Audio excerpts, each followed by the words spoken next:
Hello everyone, this is कनक सोम और आज हम मैग्नेटिक इफेक्ट के आगे के टॉपिक को पढ़ने वाले हैं। और आप क्रैश कोर्स की मैंने साइंस की प्लेलिस्ट बना रखी है, उसको भी जाकर देख सकते हो। और आज हम स्टार्ट करेंगे एक एक्टिविटी से। वो एक्टिविटी क्या है कि force on a current carrying conductor in magnetic field. मतलब कि एक करंट कैरिंग कंडक्टर पे, मतलब वायर पर एक फोर्स लगता है, एक वायर पर एक फोर्स लगता है जब उसे किस में रखते हैं, हम मैग्नेटिक फील्ड में रखते हैं। वायर पर एक फोर्स लगता है जब उसे किस में रखते हैं, मैग्नेटिक फील्ड पर रखते हैं, मैग्नेटिक फील्ड के अंदर रखते हैं। और ये जो है, ये क्या है, एल्यूमिनियम रोड। ये पैरामैग्नेटिक होती है, मतलब नॉर्मली ये मैग्नेटिक इफेक्ट शो नहीं करती, ठीक है। तो इसलिए हमने यहाँ पर एल्यूमिनियम ली है, वरना हम फेरोमैग्नेटिक लेते तो ये तो इससे चिपक जाती है, इसलिए हमने एल्यूमिनियम लिया है कि ये इससे चिपक ना जाए, ठीक है। अब ये एल्यूमिनियम रोड ली और इसमें होल करा, इस एल्यूमिनियम रोड में होल करा और फिर उसको, ये पूरा एक स्टैंड है, यहाँ पे एल्यूमिनियम रोड है और इसमें होल करा है, फिर वायर को ऐसे लाया गया है, इसे कनेक्ट करा गया है स्विच बैटरी से। इस तरह का अरेंजमेंट है, ये आपको समझ आ रहा होगा। ये जो ये हॉर्सशू मैग्नेट है, ये एक मैग्नेट है जिसे हम हॉर्सशू मैग्नेट बोलते हैं। इसके पोल पास पास होते हैं तो ये यूनिफॉर्म मैग्नेटिक फील्ड ज्यादा प्रोड्यूस करेगा, ठीक है। तो ये चीज आपको क्लियर हो गई। तो अब ये जब एल्यूमिनियम के पास ये आती है तो देखो, एल्यूमिनियम जब इसमें करंट ऑन होता है, स्विच ऑन करा और करंट इसमें फ्लो हुआ तो ये अपनी खुद की मैग्नेटिक फील्ड बनाने लगता है। कौन? एल्यूमिनियम के चारों ओर खुद की मैग्नेटिक फील्ड बनने लगेगी। और ये वाला ये जो हॉर्सशू मैग्नेट है, इसकी अपनी मैग्नेटिक फील्ड बनने लगेगी। तो ये दोनों आपस में क्लैश करती हैं, जिससे क्या होता है, ये एल्यूमिनियम की रोड क्या होने लगती है, हिलने लगती है। तो ये हिली क्यों है? क्योंकि यहाँ पर ये जो मैग्नेट थी, मैग्नेट ने क्या अपनी मैग्नेटिक फील्ड को प्रोड्यूस करा और मैग्नेटिक फील्ड प्रोड्यूस हुआ और करंट ऑन करने की वजह से एल्यूमिनियम में मैग्नेटिक फील्ड प्रोड्यूस हुई, तो दोनों में टक्कर हुई तो ये वाली जो रोड थी वो हिलने लगी।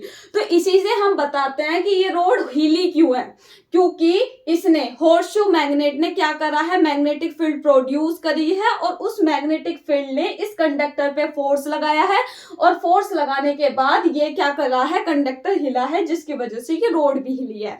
तो इसमें हम यही पढ़ने वाले हैं कि एक मैग्नेटिक फोर्स लगता है, कौन लगाता है, मैग्नेटिक फील्ड किस पे लगाता है, कंडक्टर पे। कंडक्टर मींस वायर पे।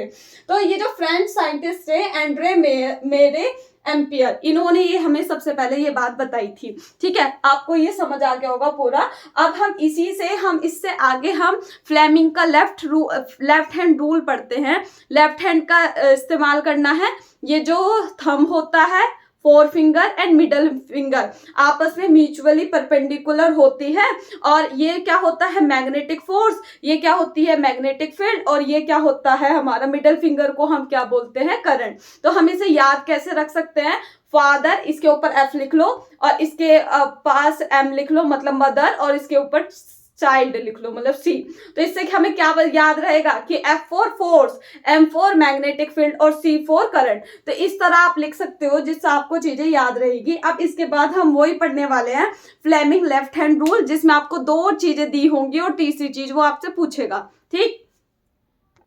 सो फ्लेमिंग लेफ्ट हैंड रूल पढ़ेंगे अब। तो इसमें क्या बोला गया है, stretch thumb, four finger and middle finger of your left hand perpendicular to each other. तीनों को परपेंडिकुलर रखना है हमें, ठीक है। अब आपको पता है, then the thumb point in the direction of magnetic force and the four finger denote in the direction of magnetic field and the middle finger denote in the direction of current. तो ये आपको समझ आ गया होगा, लिख लेना father, mother और child. ये चीज आपको क्लियर हो गई। अब क्वेश्चन जो एनसीईआरटी का भी क्वेश्चन है, उसमें बोला गया है, देख लेना खोल के बुक को।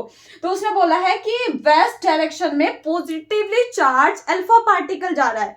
पॉजिटिव मतलब करंट जा रहा है। अगर नेगेटिव होता कि इलेक्ट्रॉन जा रहा है तो उसके अपोजिट जाते, लेकिन इसने पॉजिटिव ही कहा है, तो पॉजिटिव कहा है तो हमारा करंट किस डायरेक्शन में होगा, वेस्ट में। आपको कॉपी पर ऐसे ही डायरेक्शन बनानी है, ठीक है। फिर उसने कहा, फिर वो अल्फा पार्टिकल डिफ्लेक्ट हो गया नॉर्थ डायरेक्शन में, किसमें हो गया, नॉर्थ डायरेक्शन में। तो इसने पूछा है फिर मैग्नेटिक फील्ड की हमें क्या बताओ, डायरेक्शन बताओ, किसकी, मैग्नेटिक फील्ड की डायरेक्शन बताओ। तो देखो ये रूल लगाना है, लेफ्ट हैंड यूज करना है और इसमें करंट जा रहा है इस तरफ, तो हमें क्या करना है, करंट को किस तरफ भेजना है, इधर की तरफ भेजना है। देखो करंट जा रहा है इस तरफ और मैग्नेटिक फोर्स कहां लग रहा है, अब नॉर्थ डायरेक्शन में। मैग्नेटिक फोर्स कहां लग रहा है, ऊपर। और ये फिंगर देखो ये तुम्हारी तरफ आ रही है, लेकिन अगर मैं कॉपी पर इसी को मैं कॉपी पर बनाऊंगी, करंट इस तरफ जा रहा है और मैग्नेटिक फोर्स इस तरफ जा रहा है, तो फिंगर कहां दिखा रही हो, ऊपर की तरफ, मतलब अपवर्ड। तो मैग्नेटिक फील्ड की डायरेक्शन क्या हो गई, अपवर्ड। मैग्नेटिक फील्ड की डायरेक्शन क्या हो गई, अपवर्ड। तो ये रूल आपको लगाना आना चाहिए। आपको 2 चीज देगा और एक आपसे पूछेगा, इसमें कोई कंफ्यूजन हो तो बताना, बाकी मैं शॉर्ट्स में एक एक क्वेश्चन को एक्सप्लेन करते जाऊंगी, वो शॉर्ट्स आप देख लिया करना, ठीक है। इसमें ये एनसीईआरटी क्वेश्चन था, ये मैंने समझा दिया, इसमें कोई दिक्कत हो तो मुझे बताना। तो आपने फ्लेमिंग लेफ्ट हैंड रूल पढ़ लिया। अब इसके बाद हमारा एसी डीसी पर बचता है और हाउस होल्ड सर्किट बचता है, उसे और करेंगे, ठीक है। बाकी जैसे मैंने अभी एक एक्टिविटी कराई, उसका मैं नोट्स बना रही हूँ, प्रिंटेड नोट्स बना रही हूँ, फिर मैं आपको उसे अच्छे से एक्सप्लेन उसमें कर दूंगी, फिर आप प्रिंट आउट निकलवा के पढ़ सकते हो, ठीक है। तो अभी के लिए आप ऐसे ही पढ़ो, बस 1-2 दिन और लगेगा, फिर मैं आपके नोट्स उसमें अटैच कर दूंगी। ये बार बार देखते रहना डिस्क्रिप्शन बॉक्स, तीनों वीडियो, जो भी 3 वीडियो बनी है मैग्नेटिक इफेक्ट की, तो मैं तीनों में वो नोट्स अटैच कर दूंगी। इसके बाद हम इलेक्ट्रिसिटी पढ़ेंगे, ठीक है। और कोई चैप्टर दिमाग में हो तो वो मुझे बता सकते हो। देखो एसी और डीसी में जितना मैं बता रही हूँ उतना ही आपको करना है, ठीक है, क्योंकि कंफ्यूज हो गए बहुत ज्यादा, तो इतना ही नोट कर लेना। बाकी एग्जाम में सिर्फ इतना ही पूछा जाएगा, वोल्टेज एसी वोल्टेज डीसी, ज्यादा कुछ नहीं पूछा जाएगा। तो एसी क्या होता है, जो अपना मैग्नीट्यूड और direction equal interval of time में चेंज करता रहता है, वो एसी है। और डीसी क्या होगा, जो चेंज नहीं करेगा, अपना मैग्नीट्यूड और अपनी डायरेक्शन को जो चेंज नहीं करेगा, वो हमारा क्या होगा, मैग्नीट्यूड मतलब कोई नंबर, ठीक है। तो जो नहीं करेगा चेंज, तो वो कौन सा होता है, डायरेक्ट करंट। इसकी एसी की पोलैरिटी फिक्स होती है बिल्कुल, लेकिन इसकी पोलैरिटी फिक्स नहीं होती है। पोलैरिटी मीन्स पोल, ठीक है। तो इसका देखो ऐसे होता है, ऐसे वेव की तरह जाता है ये, इसमें सेम डायरेक्शन। इनका ग्राफ भी इंपॉर्टेंट है, एसी का क्या ग्राफ है, डीसी का क्या ग्राफ है। इसकी जो फ्रीक्वेंसी होती है वो होती है 50 हर्ट्ज। 50 हर्ट्ज का क्या मतलब होता है, 1 सेकंड में 50 बार पॉजिटिव 50 बार नेगेटिव, इस तरह ये हम बोल सकते हैं कि 1 सेकंड में ये 50 बार चेंज हो रहा है, एक बार पॉजिटिव 50 बार पॉजिटिव 50 बार नेगेटिव, इस तरह से। तो फ्रीक्वेंसी इसकी क्या होती है, 50 हर्ट्ज। और एसी कैन बी ट्रांसमिटेड, इसे लॉन्ग डिस्टेंस के लिए यूज करा जाता है। एसी को इलेक्ट्रिक जनरेटर में यूज कर लेते हैं, ठीक है। तो एसी को हम लॉन्ग डिस्टेंस के लिए, जो हमारे इंडिया के पावर स्टेशन है जहां से बिजली सप्लाई होती है, तो वहां पर मेन किसकी कौन सा करंट सप्लाई होता है, ऑल्टरनेट करंट, ये आप याद रखना। 220 वोल्ट से 230 वोल्ट तक का करंट हमारे इंडिया में पास होता है, ठीक है। अब याद रखना कि ये जो इसके क्या है, क्या कि लॉन्ग टर्म में जब हम एसी का ट्रांसमिशन करते हैं करंट का, तो बहुत कम इलेक्ट्रिकल एनर्जी का लॉस होता है। ये आपको थोड़ा थोड़ा क्लियर हुआ होगा। लेकिन इसमें क्या होता है, लॉस ज्यादा होगा अगर हम करने भी लगते हैं, वैसे तो कर ही नहीं पाएंगे, और बहुत ज्यादा एक्सपेंसिव भी होगा अगर हम डीसी का क्या करने लगे, ट्रांसपोर्ट करने लगे लॉन्ग डिस्टेंस में, तो बहुत ज्यादा एक्सपेंसिव पड़ेगा। और ये सेम डायरेक्शन में फ्लो होता है। और हम ये भी बोल सकते हैं current which can get from cell और बैटरी, जो हम सेल और बैटरी से डायरेक्ट करंट को जो प्राप्त करते हैं, वो कौन सा होता है, हमारा डीसी करंट होता है। सेल बैटरी से समझ गए होंगे वो कौन सा करंट होता है, डीसी। और ये हमेशा सेम डायरेक्शन में होगा। जो रेडियो टेलीविजन है, जो टीवी और रेडियो है, वो कौन से प्रिंसिपल पर करते हैं, डीसी पर, ठीक है। तो कोई कोई चीज ऐसी होती है कि जो एसी डीसी दोनों पर करती है, जैसे लैंप हुए तो केटल हुई, ये सारी एसी डीसी दोनों पर काम करती है। लेकिन आपको बस यही पढ़ना है, एसी की ये वाले डिफरेंस और डीसी के ये वाले डिफरेंस, ओके। अब हम पढ़ेंगे हाउस होल्ड सर्किट, या फिर उसे हम डोमेस्टिक सर्किट भी बोल सकते हैं, ठीक है। हाउस होल्ड सर्किट हम पढ़ने वाले हैं। इसमें पढ़ने से पहले आपको ये पता होना चाहिए हमारे कितने टाइप्स के वायर होते हैं। 3 टाइप के वायर होते हैं। एक को बोलते हैं लाइव वायर, दूसरे को बोलते हैं न्यूट्रल वायर, और थर्ड होता है अर्थ वायर। जो लाइव वायर होता है उसका कलर होता है रेड, न्यूट्रल वायर का ब्लैक, अर्थ वायर का होता है ग्रीन। जो लाइव वायर का मेन काम होता है कि उसमें करंट फ्लो हो, है ना। करंट फ्लो जिसमें होता है वो वायर क्या होता है, लाइव वायर। किसी ने पूछी लाइव वायर की definition, the wire in which current is flow is called live wire, ठीक है। न्यूट्रल वायर बस सर्किट को कंप्लीट करने के लिए होता है। और अर्थ वायर क्या होता है कि अगर बाई चांस अंदर से मतलब दो वायर आपस में अटैच हो गए और वो एकदम से हम उसको पकड़े रखे हैं, तो अगर हमने अर्थिंग करा रखी है तो वो करंट हमें ना लग के अर्थ में चला जाएगा, जिससे हमें शॉक लगने से बच जाता है। तो थर्ड वाला क्या होता है, अर्थ वायर, उसका काम क्या होता है, to pass the static charge into the earth. मतलब अगर इसमें जैसे ये 3 वायर हैं, अगर दोनों एक साथ मिल गए, जैसे ये दोनों मिल गए, तो उसमें क्या होगा, करंट एकदम से इसमें जाएगा और हमने वही वायर पकड़ रखा है तो हमें करंट लग सकता है। लेकिन अगर हमने अर्थिंग कर रखी है तो वो जो करंट होगा वो सिर्फ अर्थ में चला जाएगा, तो जिससे हमें शॉक से बच जाएंगे हम, ठीक है। तो फिर देखो, सबसे पहले जो करंट होता है वो मीटर में जाता है। हम मीटर से पहले भी फ्यूज लगा सकते हैं, मेन फ्यूज। तो फ्यूज क्या होता है बेसिकली, अगर जैसे कि हमने सपोज 5 एम्पियर का फ्यूज लगा रखा है, तो मतलब अगर इससे हमारे अप्लायंसेस जो है सिर्फ 5 एम्पियर का करंट झेल सकते हैं, लेकिन अगर करंट 5 एम्पियर से ज्यादा आया तो क्या होगा, फ्यूज फूक जाएगा, मतलब फ्यूज खराब हो जाएगा, जिससे हमारे बाकी के अप्लायंसेस जो घर में लगे हुए हैं, फैन हैं या और भी बहुत, वॉशिंग मशीन वगैरह, फ्रिज वगैरह, वो बच जाएंगे।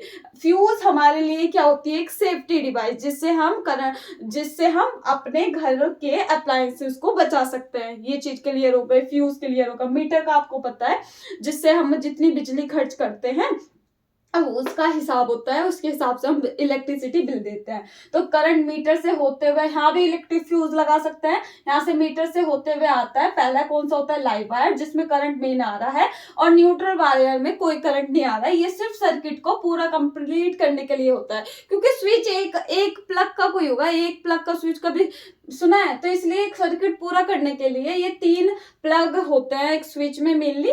तो उसमें क्या है कि एक वाला, तो एक स्विच का एक पार्ट तो किससे जुड़ा है, लाइव वायर से, एक जुड़ा है किससे, न्यूट्रल से, देखो इस तरह से जुड़ा है, और थर्ड वाला किससे जुड़ा है, अर्थिंग, मतलब थर्ड वाले की हमने क्या की हुई है, अर्थिंग, मतलब थर्ड, ये वाला अर्थ में वायर को अर्थ बरीड किया जाता है अर्थ के अंदर, जिससे अर्थ के अंदर वो करंट जा सकता है, ठीक है। तो ये अर्थ वायर होता है जो कि स्टैटिक चार्ज को क्या कर देता है, अर्थ में पास कर देता है, ठीक। ये समझ आ गया होगा। ये जो हम कनेक्शन करते हैं हमारे घर के अंदर, वो हमेशा पैरेलल में करते हैं। ये हम इलेक्ट्रिसिटी में भी पढ़ेंगे कि हम जो घर के सर्किट होता है या घर के अप्लायंसेस, घर के रेजिस्टेंस को किस में लगाते हैं, सीरीज में या पैरेलल में। सीरीज में लगाएंगे तो हमने एक स्विच ऑन करा तो सारे ऑन हो गए, स्विच ऑफ करा तो सारे बंद हो गए, ये प्रॉब्लम क्रिएट करता है। इसलिए हम इन्हें पैरेलल में लगाते हैं कि हर फैन का अलग स्विच हो, लाइट का अलग स्विच हो, जिससे हमें प्रॉब्लम ना आए। तो याद रखना, हम हाउस होल्ड सर्किट को किस में लगाते हैं, पैरेलल में लगाते हैं, या रेजिस्टेंस बोल सकते हैं। रेजिस्टेंस हाउस होल्ड में जो क्या होते हैं, रेजिस्टेंस होते हैं, उन्हें हम पैरेलल में लगाते हैं। मैं इसे इलेक्ट्रिसिटी में भी और अच्छे से एक्सप्लेन करूंगी, ठीक है। अब इसमें प्रॉब्लम क्या होती है, देखो 3 चीज आती है। एक तो इलेक्ट्रिक फ्यूज हमने अभी बताया, सेफ्टी डिवाइस होती है। शॉर्ट सर्किटिंग क्या होता है, शॉर्ट सर्किटिंग होता है कि जब क्या हो, जैसे कि ये 2 वायर है, एक तो लाइव वायर और एक न्यूट्रल वायर। अगर लाइव वायर और न्यूट्रल वायर आपस में मिल जाए, न्यूट्रल वायर आपस में मिल जाएंगे, तो क्या होगा, लाइव वायर में करंट आ रहा था तो वो सारा करंट किसमें, इन दोनों के मिलने की वजह से, एक्सीडेंटली मिलने की वजह से ये वाला करंट इस न्यूट्रल वायर के अंदर आ जाएगा। जब इसके अंदर आ जाएगा तो यहाँ तो कोई रेजिस्टेंस है ही नहीं। रेजिस्टेंस में मतलब हमने सेफ्टी डिवाइस भी लगा रखी थी, लेकिन न्यूट्रल में कोई लगा रखी है, तो ये जो सारा क्या होगा, यहाँ पर रेजिस्टेंस 0 हो जाएगा। रेजिस्टेंस मतलब करंट को रोकने के लिए कोई डिवाइस लग रही है, नहीं। तो हम यहाँ पर क्या कहेंगे, जब ये दोनों आपस में मिल जाएंगे, कौन, लाइव वायर और न्यूट्रल वायर, तो रेजिस्टेंस एकदम से क्या हो जाएगा, रेजिस्टेंस हो जाएगा 0 और करंट एकदम से बढ़ जाएगा। और करंट एकदम से बढ़ने के बाद कुछ एक्सीडेंट हो जाएगा, या तो कुछ भी अप्लायंसेस खराब हो जाएंगे, या यहाँ पर आग लग जाएगी, क्योंकि रेजिस्टेंस नहीं है बीच में। रेजिस्टेंस मतलब करंट को रोकने का कोई भी कोई भी चीज नहीं आ रही बीच में, तो शॉर्ट सर्किटिंग आपको पता चल गया। अब ओवरलोडिंग क्या होती है? ओवरलोडिंग होती है जैसे कि हम क्या करते हैं, एक्सटेंशन लगा लेते हैं, एक स्विच में प्लग लगाया, उससे फिर और ज्यादा चीजें कनेक्ट कर ली, एक से वॉशिंग मशीन चला रहे हैं, एक से फ्रिज चला रहे हैं, उसी स्विच से एक्सटेंशन लगा के, तो उस पर क्या करता है कि वो इतना सब करंट झेल नहीं पाता और वो क्या हो जाता है, खराब हो जाता है। तो ओवरलोड पड़ता है इसलिए वो खराब हो जाता है, जिससे क्या होगा, शॉर्ट सर्किटिंग होगी, अंदर ही अंदर ये तार आपस में मिल जाएंगे, वायर आपस में मिल जाएंगे, जिससे क्या होगा, शॉर्ट सर्किटिंग हो जाती है। तो मैं अब इन दोनों को तीनों को एक्सप्लेन मतलब लिख देती हूँ। हाँ, बाकी मैं नोट्स में सारी चीज लिखूंगी और हो सकेगा क्वेश्चन की भी वीडियो बनाऊंगी, और इलेक्ट्रिसिटी की मैं बोल ही रही हूँ, इसके बाद इलेक्ट्रिसिटी ही पढ़ाऊंगी मैं वीडियो में, ठीक है। देखो अब हम क्या पढ़ने वाले हैं, इलेक्ट्रिक फ्यूज, शॉर्ट सर्किटिंग और ओवरलोडिंग। मैंने बताया था इलेक्ट्रिक फ्यूज क्या होती है, एक सेफ्टी डिवाइस होती है।